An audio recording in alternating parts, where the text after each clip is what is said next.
কারণ ব্রেইন নষ্ট তো গোটা বডিটাই তার বলে না কথা। এই জন্য নবীজি সাল্লাল্লাহু আলাইহি ওয়াসাল্লাম বলেন, আলা ইন্না ফিল জাসাদি লামুদগা, আলা ইন্না ফিল জাসাদি লামুদগা ইযা সালুহাত সালুহাল জাসাদু কুল্লু ওয়া ইযা ফাসাদাত ফাসাদাল জাসাদু কুল্লু আলা ওয়া হিয়াল কলব। পয়গম্বর বলেন, তোমাদের প্রত্যেকের শরীরের মধ্যে একটা গোশতের টুকরা আছে। নবীজি বলেন, এই গোশতের টুকরাটা যখন ভালো হয়ে যায়, পুরো মানুষটাই তখন ভালো হয়ে যায়। গোশতের টুকরাটা যখন খারাপ হয়, পুরো মানুষটাই তখন পুরো মানুষের বডিটাই খারাপ হয়ে যায়। নবীজি ক্লিয়ার করে বলেন, গোশতের টুকরার নাম কি জানো? আলা ওয়া হিয়াল কলব। নবীজি বলেন, গোশতের টুকরার নাম হলো কলব। তার মানে কারো কলব ভালো, সেই মানুষটার ব্রেন ভালো। কারো কলব ভালো তো তার জবান ভালো, কারো কলব ভালো তো তার চোখ ভালো, কারো কলব ভালো তার জবান ভালো, কারো কলব ভালো তার কান ভালো, কারো কলব ভালো তার হাত ভালো, কারো কলব ভালো তার পা ভালো, কারো কলব ভালো তার পারিবারিক জীবন ভালো, কারো কলব ভালো তার সামাজিক জীবন ভালো, কারো কলব ভালো তার রাজনৈতিক জীবন ভালো, কারো কলব ভালো না, তার জীবনের কোনো কিছুই ভালো না। এই কলবটা কালো হয়ে যায়, ময়লা হয়ে যায়, জং ধরে যায়। গুনাহ যত বেশি করা হবে, কলবের মধ্যে তত বেশি ময়লা জমবে। কারণ নবীজি বলেন, ইদা আযনাবাল আবদু নুকিতাত ফি কলবিহি নুকতাতান। বান্দা যখন গুনাহ করে, বান্দার কলবের মধ্যে একটা কালো দাগ আয়।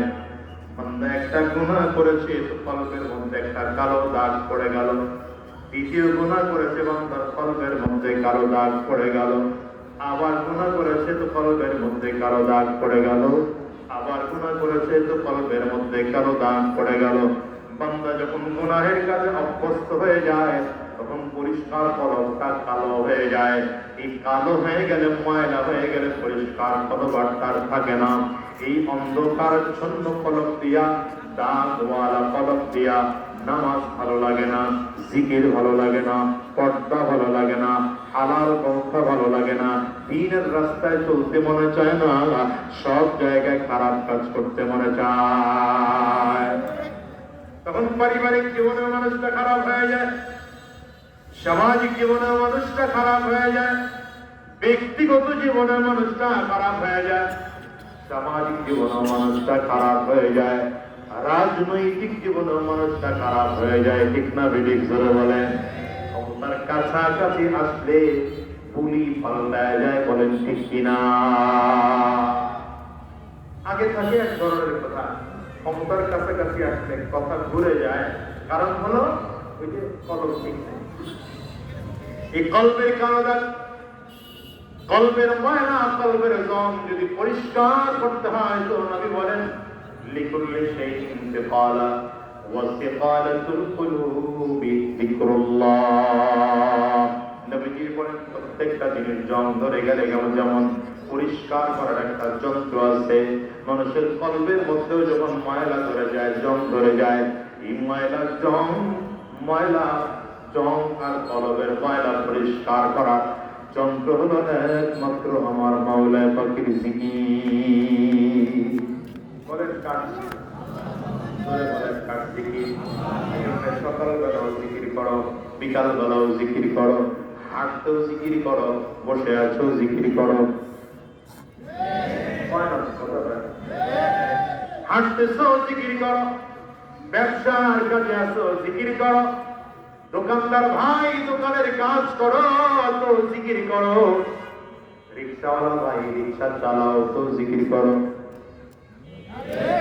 দেখেন নাই কিছু রিক্সাওয়ালা এমন আছে, রিক্সা চালাইছে কিন্তু মাথার থেকে টুপি খোলে না, রিক্সা চালাইছে কিন্তু মাথার থেকে পাগড়ি খোলে না, রিক্সা চালায় জবানে মালিকের নামের জিকিরও চালু রাখে। আরে ভাই, তুমিও রিক্সাওয়ালা, তুই মানুষটাও রিক্সাওয়ালা, তোমার তার মধ্যে আসমান ও জমিন পার্থক্য আছে।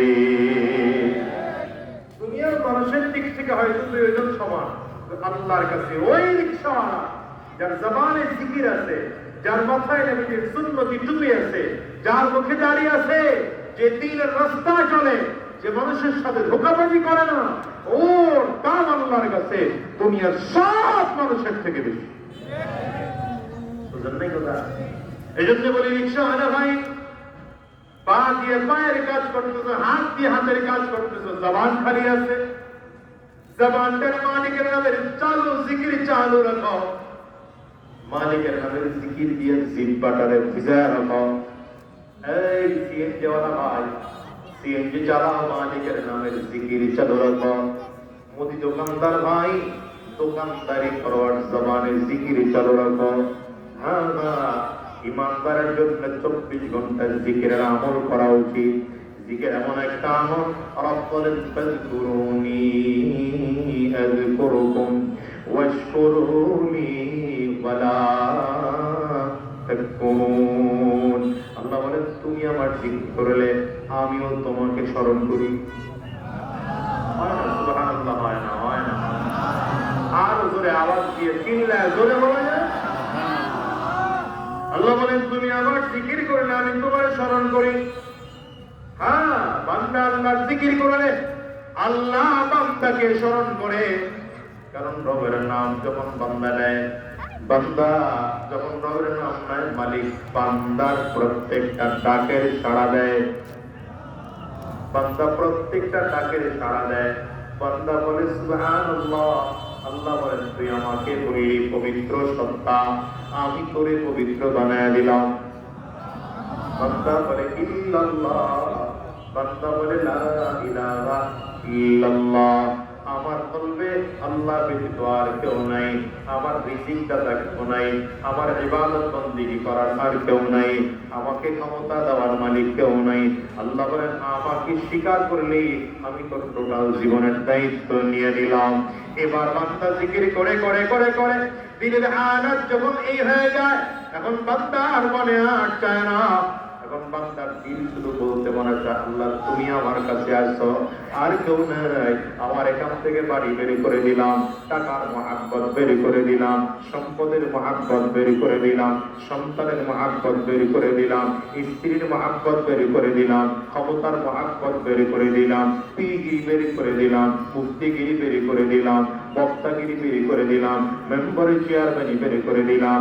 আমার দিলে আর কারো জায়গা না, আসো তো একমাত্র তুমি আসো। हर तमन्ना दिल से रुखसत हो गई, हर तमन्ना दिल से रुखसत हो गई, अब तो आजा अब तो खलवत आ गई, हर तमन्ना दिल से रुखसत हो गई, अब तो आजा अब तो खलवत आ गई। ওলামা কোনটা দিয়া বলেন, আল্লাহ আমি তোমার জন্য কলবটারে সিনাটারে ক্লিয়ার করেছি, এখান থেকে গুনাহ বের করেছি, সম্পদের মায়া বের করে দিয়েছি, টাকা পয়সার মায়া বের করে দিয়েছি, বিবির মায়া ত্যাগ করে দিয়েছি, সন্তানের মায়া বের করে দিয়েছি। এই কলবে আর কেউ না, কলবে আসো একমাত্র তুমি, চিল্লা বলো কে? আঙ্গুরু চাকরা কোন আঙ্গুরু চাকরা বলেন কে? হয় নাই, হয় নাই, সবাই আঙ্গুরু চাকরা বলেন। এখন কলবে আছেন কে? এখন এই জন্য বলে ইল্লাল্লাহ ইল্লাল্লাহ ইল্লাল্লাহ ইল্লাল্লাহ। বান্দা জিকির করে আর আমার মালিক বলেন, গোলাম আমি তোর কলবে জায়গা নিয়ে নিলাম। আল্লাহু আকবার, জোরে বলেন। দিল যখন সাফ হবে, গুনাহ থেকে মুক্ত হওয়া যাবে। দিল যখন সাফ হবে, গুনাহ থেকে মুক্ত হওয়া যাবে। বলেন তো, গুনাহ থেকে মুক্ত হওয়া কি এত সহজ? হ্যাঁ, আমাদের এইখানে যত মানুষ আছে, কেউ বলতে পারবো যে আমার জীবনে কোনো গুনাহ নেই, গুনাহ ছিল না আমার নবীর। কারণ আমার নবীকে আল্লাহ তাআলা মাসুম আলাইহি মাসিয়া রেখেছেন। নবীজির জীবনে কোনো গুনাহ ছিল না। আল্লাহ নবীকে এমন ভাবে সৃষ্টি করেছেন যে আমার নবীকে আল্লাহ গুনাহ করার থেকে হেফাজত রেখেছেন। নবীজি থেকে আল্লাহ গুনাহ করানই নেই। এজন্য নবী বলেন মাসুম, আর সাহাবায়ে কেরাম বলেন মাহফুজ। সাহাবায়ে কেরাম মাহফুজ মানে গুনাহ করেছেন কিন্তু মরণের আগে আগে তাওবা করে গুনাহ মাফ করায় নিতেন। মরণের আগে তাওবা করে গুনাহ মাফ করায় নিতেন। এই দুই শ্রেণী নবী আর নবীর সাহাবী ছাড়া আমরা যত মানুষ আছি সব গুনাহগার।